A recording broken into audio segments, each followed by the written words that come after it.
अस्सलाम वालेकुम dear students, कैसे हैं आप तमाम लोग। I am Mohammad Amjad. मुताला पाकिस्तान के चैप्टर नंबर 9 और चैप्टर नंबर 11 के डिस्कशन लेक्चर के साथ आपके सामने हाजिर खिदमत हूँ। शहजादो, हमारे पास सबसे पहले पेपर के अंदर जैसे कि डिस्कस करते हैं हम, उसके अंदर आ जाते हैं एमसीक्यूज़ को सबसे पहले हम देखने के लिए जा रहे हैं, जिसके अंदर पहले नंबर पे आता है इंटरनेट के ज़रिए कारोबार करने को क्या कहते हैं। उसका जवाब है ई कामर्स। दूसरे नंबर पे आता है इंटरनेट अशिया की तलब में इजाफे से क्या होता है, कीमतें बढ़ जाती हैं। तीसरे नंबर पे आता है कौमी मईशत और आवाम की खुशहाली के लिए मुल्की वसाइल को बेहतर तरीके से इस्तेमाल करना क्या कहलाता है, मुआशी मनसूबाबंदी। फिर आ जाता है पाकिस्तान और अफ़गानिस्तान की मुश्तरका सरहद की लंबाई क्या है, 2252 किलोमीटर, जिसको ड्यूरेंट लाइन भी कहा जाता है। फिर आ जाता है 1966 में किस सऊदी फरमारवा ने पाकिस्तान का दौरा किया, तो हमारे पास आ जाता है शाह फैसल। फिर आ जाता है कि कामरा कम्प्लेक्स की तामीर में पाकिस्तान को किस मुल्क ने मदद दी, तो इसका जवाब आ जाता है हमारे पास चीन। फिर आ जाता है पाकिस्तान को आज़ादी के बाद सबसे पहले किस मुल्क ने तस्लीम किया, हमारे पास आंसर आ जाता है ईरान। पाकिस्तान इस्लाम वाले की तंजीम का रुकन है, हमारे पास आ जाता है इसका answer NAM, non aligned movement. उसके बाद आ जाता है चीन के चेयरमैन नेशनल पीपल कांग्रेस ने दौरा किया पाकिस्तान का, कब, अप्रैल 1999। उसके बाद आ जाता है पाक सऊदी इकनॉमिक कमीशन कब कायम हुआ, 1998 के अंदर। फिर से दादो हमारे पास आ जाते हैं इसके शॉर्ट क्वेश्चंस की अगर हम बात करें तो हमारे पास सबसे पहले आ जाता है पाकिस्तान की 6 अहम मादनियात के नाम लिखें। मादनियात में अब हमारे पास कौन सी आती हैं, चिप्सम, लोहा, क्रोमाइट, संगमरमर, आतिशी मट्टी, और उसके अलावा जो है ना मतलब ये कि हमारे पास कुदरती वसाइल में आ जाती हैं चीज़ें जैसे कि खाम माल, खाम तेल, ये तमाम की तमाम चीज़ें। फिर दूसरे नंबर पे क्वेश्चन आ जाता है भारी सनत से क्या मुराद है। बड़े पैमाने की सनत को भारी सनत कहा जाता है। भारी सनत के अंदर हमारे पास कौन सी चीज़ें आ जाती हैं, भारी मशीनरी आ जाती है, ऑटोमोबाइल सिस्टम आ जाता है, रोड पे चलने वाली गाड़ियाँ। उसके अलावा जो है ना हमारे पास आ जाता है कि जो टीवी हो गए, फ्रिज हो गए, AC हो गए, या उसके अंदर जो है ना ट्रांसपोर्ट का सामान हो गया, ज़रा नकलो अमल का, ज़रा मवासलात का, कोई भी चीज़ें आ जाती हैं, ये तमाम की तमाम हमारे पास किस चीज़ में आ जाती हैं, भारी सनत में। फिर आ जाता है ज़रूरी बैंक बनाने का क्या मकसद है। शहजादों, ज़रूरी बैंक बनाने का मकसद ये है कि आसान इकसात के ऊपर कर्ज़े प्रोवाइड किए जाएँ ताकि लोगों की बेहतर से बेहतर तरीके से कफालत हो सके, ताकि लोग जो रोज़गार के मौके जिनके पास मतलब ये कि कम तादाद में, उनको बेहतर से बेहतर तरीके से ये प्रोवाइड किए जा सके। उसके बाद आ जाता है अदायगियों का तवाज़ुन कैसे दुरुस्त हो सकता है, जब हमारी दर आमदाद कम होगी और बर आमदाद हमारी ज़्यादा होंगी तब अदायगियों में तवाज़ुन आ जाएगा। इससे जो है ना हमारे पास मतलब ये कि ज़्यादा से ज़्यादा डेवलपमेंट होगी और मुल्क को इकनॉमिकली बेहतर से बेहतर तरीके से तरक्की मिलेगी। फिर जाते हैं दस्तकारी की सनत से क्या मुराद है, मुख्तसर बयान करें।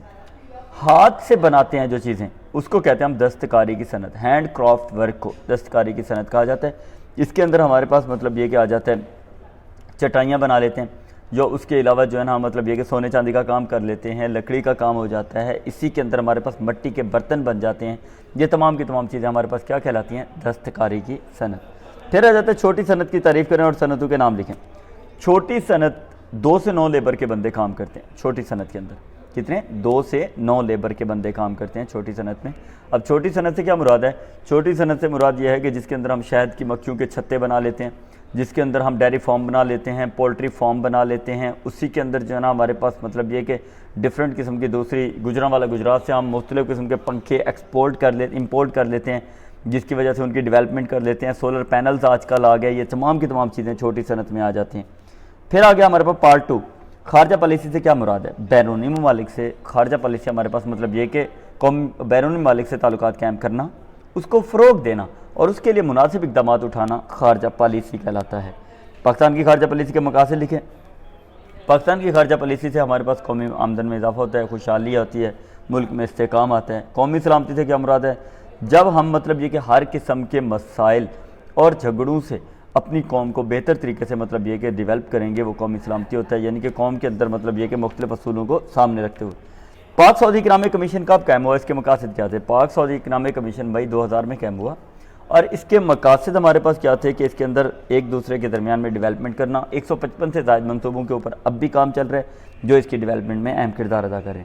मुआशी तरक्की के लिए पाकिस्तान की खारजा पॉलिसी किस किस्म की बहुत अहम है, मुल्क के अंदर डेवलपमेंट में ये एक बहुत अहम रोल अदा करती है, जिसकी वजह से जो है ना हमारे पास कौमी आमदन में इजाफा होता है, फ़िकस आमदन में इजाफा होता है, ज़रूरी शोबे में तरक्की होती है, सनती शोबे में तरक्की होती है। दिफाई मैदान में पाक चीन मुआहदे बयान करें, बहुत सारे वो कमरा कम्प्लेक्स हो गया, उसके अलावा जो है ना हमारे पास हैवी इलेक्ट्रिकल कम्प्लेक्स हो गया, उसके अलावा जो है ना मतलब ये कि हमारे पास पाकिस्तान वार ऑर्डिनेंस फैक्ट्री हो गई। ये तमाम के तमाम दिफाई मैदान में आ जाते हैं। फिर आ जाते हैं लॉन्ग क्वेश्चन। पाकिस्तान की खारजा पॉलिसी से क्या मुराद है, इसके असूल और मकासद बयान करें। बैरूनी ममालिक से ताल्लुकात कायम करना, उसको फ़रोग देना, उसके लिए मुनासिब इक़दाम उठाना खारजा पॉलिसी कहलाता है। पुरअमन बकाए बहमें, गैर जानिबदारियत, दो तरफ़ा ताल्लुकात, अक़वाम मुत्तहिदा के चार्टर पर अमल, हक़ खुद इरादियत की हिमायत, उसके बाद इत्तिहाद आलम इस्लाम। ये बहुत सारे पॉइंट्स हमारे पास पाकिस्तान की खारजा पॉलिसी और इसके असूल में आ जाते हैं। मकासद में मुल्क में मुआशी तरक्की होगी, खुशहाली होगी, अमन का क़याम आएगा, दोनों का एक दूसरे के दरमियान में रब्ता कायम होगा। फिर आ गया मुआशी मनसूबाबंदी से क्या मुराद है, इसकी अहमियत बयान करें।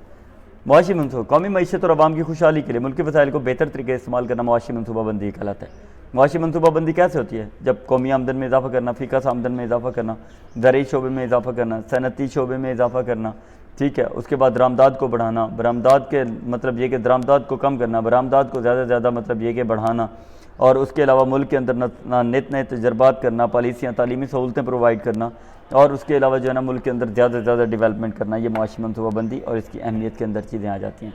जो आपको पहले समझाया हुआ था, इसको आपने बड़े अच्छे तरीके से देख लेना है। That is our discussion lecture, जिसके अंदर मैंने आप लोगों को बताए 10 MCQs और 10 नंबर के, और उसी के अंदर आपके पास आ गए पहले पार्ट में 6 शॉर्ट क्वेश्चन जो कि 12 नंबर के थे, और दूसरे पार्ट में 6 शॉर्ट क्वेश्चन आ गए जो 12 नंबर के। ये टोटल 24 नंबर बने, 24 और 10 34। और उसके बाद आपके पास आ गए 2 लॉन्ग क्वेश्चन जो कि 8 नंबर के थे, जिसका आपने सबसे पहले तारुफ, फिर जो क्वेश्चन है उसके नुकात, फिर उन नुकात की तफसील, और उसके बाद उसका खुलासा लिख के इसको वाइंड अप कर देना। शहजादों, that is our discussion lecture. इंशाल्लाह दुआओं में मुझे याद रखिएगा। इंशाल्लाह नेक्स्ट लेक्चर के साथ आपके सामने हाज़िर खिदमत होंगे। अल्लाह हाफ़िज़, अस्सलाम वालेकुम।